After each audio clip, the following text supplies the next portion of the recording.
What's up, you guys? MattBuilds coming at you with another video. Today we're working on my wife's 2016 Toyota Camry. We're going to be just doing a simple brake pad swap on it. Just wanted to throw this video out there. I'm making it. Anyways, not going to drag it out too long. Hope y'all enjoy.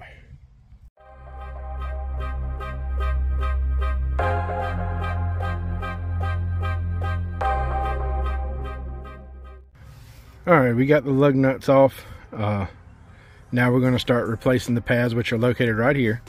I'm going to touch on lug nuts and that sort of thing at the end of the video. Please stay tuned though. A lot of people apparently don't understand that lug nuts have torque specs. So we're going to first remove this bolt right here and this bolt right here. Now, you're probably going to have to hold that nut on the inside on both of them. But put a wrench on here, I believe as a 17, I believe, and a 14 on that outside bolt, and break those loose.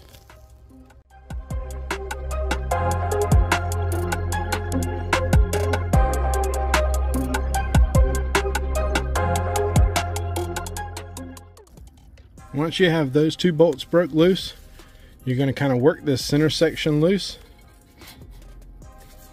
just like so.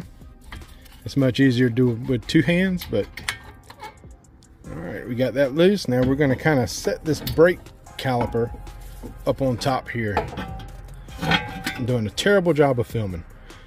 So we're going to kind of set that out of the way, make sure it's not pulling on that brake line or anything like that. You don't want it just hanging and all that weight pulling that brake line, because the last thing you want to do is tear that brake line up. So we got the two brake pads, one on each side. We're going to take these little spring clips out. Now on this one, these spring clips do not come new with the brake pads. So you're either going to have to get new ones or reuse them. We're going to just reuse them because the pads really ain't that bad.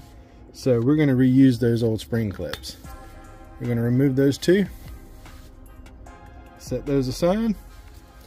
And then the pads will work right out of there. Take that inside pad loose.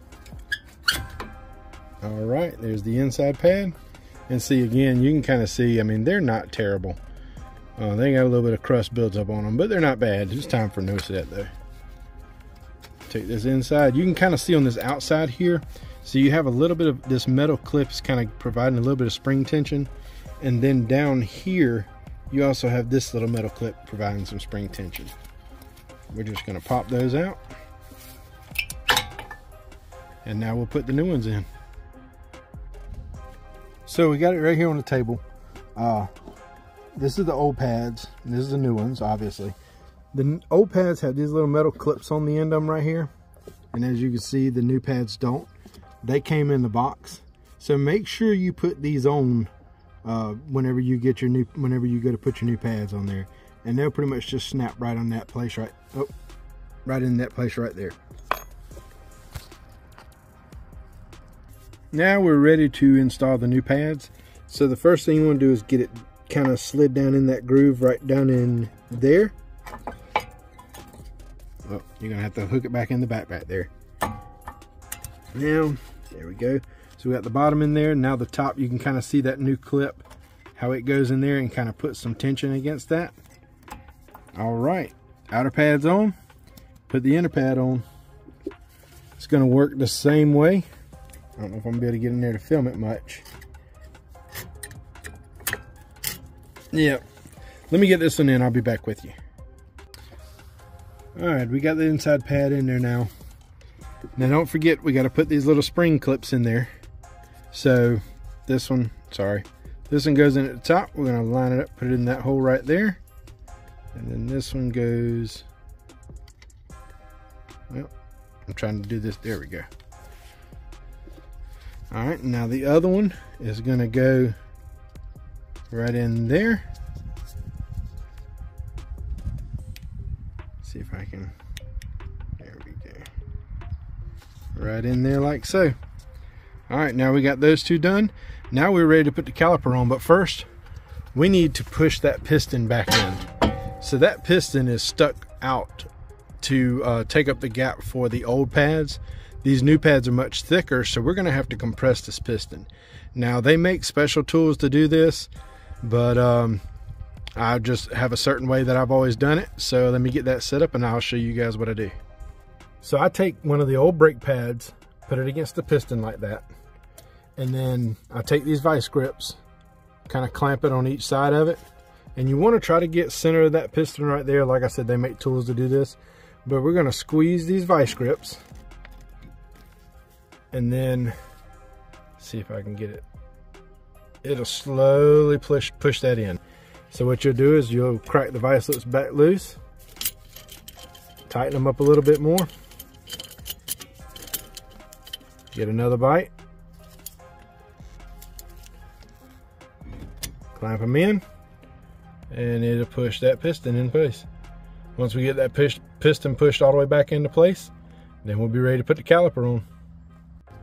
Now that we have that piston pushed all the way back into place, now I will say real quick, some vehicles do not push in and out like that. Some of them actually have a piece that you actually have to turn in, and you have to have a special tool. You do have to have a special tool to turn those in. But some of them will screw in and out. But this particular setup, it pushes in. So we're going to get that thing lined up on the pads. All right, and now our little bolts. So these little bolts are designed to float. These bolts right here. They're just a guide, and they're designed to push in like that, see? So we're going to get those pushed in, get that lined up. Same thing on the bottom, push that in, line it up. Now we're ready to put the bolts back in the top and the bottom. Got the bolts back in, both of them are tightened down. Now that you have compressed that piston down inside there, so your calipers are actually going to move a little bit as of right now. Now they're designed, like I was saying, with these pins. These pins, they actually run through here, and it's designed to let that caliper kind of float back and forth. But right now that piston is not touching the brake pad really on the inside there. I'm not sure if I can even get in there to see it there, but you're gonna have to take my word for it. It's not touching it really. So the first thing you're going to want to do, and don't forget, is you're going to want to pump the brakes. So you're going to want to get in the vehicle and turn the ignition switch on, crank it so you have power brakes, and pump that brake pedal several times until you feel it kind of get stiff. You'll feel it actually get a pedal back to it. But you're going to want to pump those brakes, and don't forget to do that, because if you take off with it just like this, you're going to hit the brakes and not have any. Okay, if you're still here, you've made it to the end. My pet peeve, these things right here. The proper way to do this: wheel on, lug nut started by hand. Start the lug nuts by hand. Okay? The reason being, I cannot tell you how many times I have seen tire technicians, and I used to do tires professionally for years. Cannot tell you how many tire professionals, or so-called professionals, tire technicians, that's what we're going to call them, tire technicians. Take note, do not put your lug nuts in the impact and start them that way. You want to start all of your lug nuts by hand. Once you then, and only then, get them started, you can run them up with an impact. Now you see how it's turning that wheel? So you're going to want to just barely bump it. Now that wheel will still move some. Watch, you'll see it straighten up some more. Actually, no, it sucked it all the way up. It's straight. So now we're just going to continue to bump these up, not over torquing them. One bump. One bump.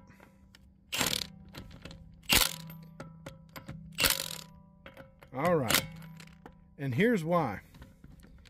Let me get these last two here. There we go. Here's why. Lug nuts have torque specs. They all have torque specs.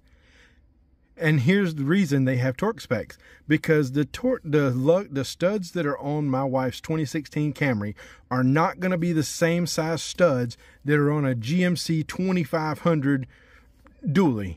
I mean, it's not. They're different studs, which means These lug nuts are not going to get torqued as tight as a bigger truck. I had a 97 GMC or Chevy Tahoe. Torque specs were like 110 on that thing. Torque specs on this vehicle, 76 foot-pounds. 76 foot-pounds. Quit over-torquing lug nuts. Stop doing it. Get a torque wrench. You can get them from Harbor Freight. I don't care. Do not over-torque lug nuts. Here's why I say that. So I had a gentleman that was recommended me by a family member. And he said, oh, he's a great guy. He's a great guy. Well, he might be, but his tire technician's not. Look at that. What is that down in there? That's a broken stud. Cross-threaded, broken off down in the lug nut. So now what do I have to do? If I take it back to him and say, hey, you broke off one of my studs. He's going to say, well, how do you know? Well, I did the brake job. How do I know you didn't break it off? Nah, I'm kind of at fault now. Even though I'm not at fault, I have to take it. So now I'm going to have to get a new stud and a new lug nut because he wrung that one off, cross-threaded it.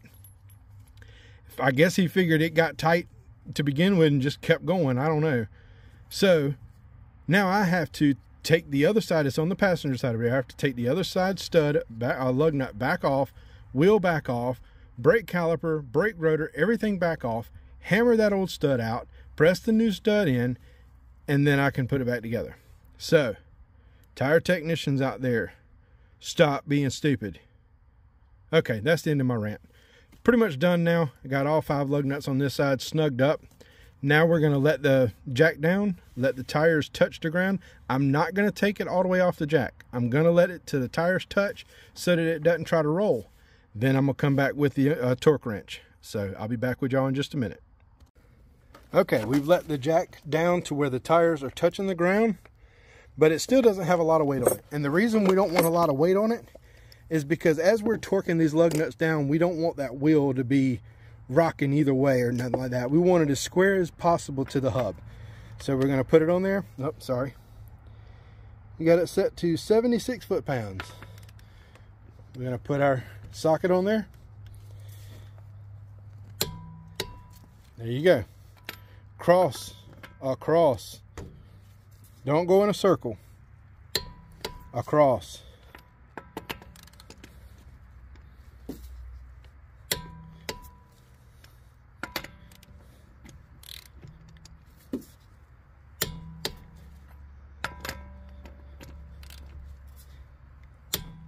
Now, they're torqued. I typically now go around in a circle just to make sure I didn't miss one till it clicks.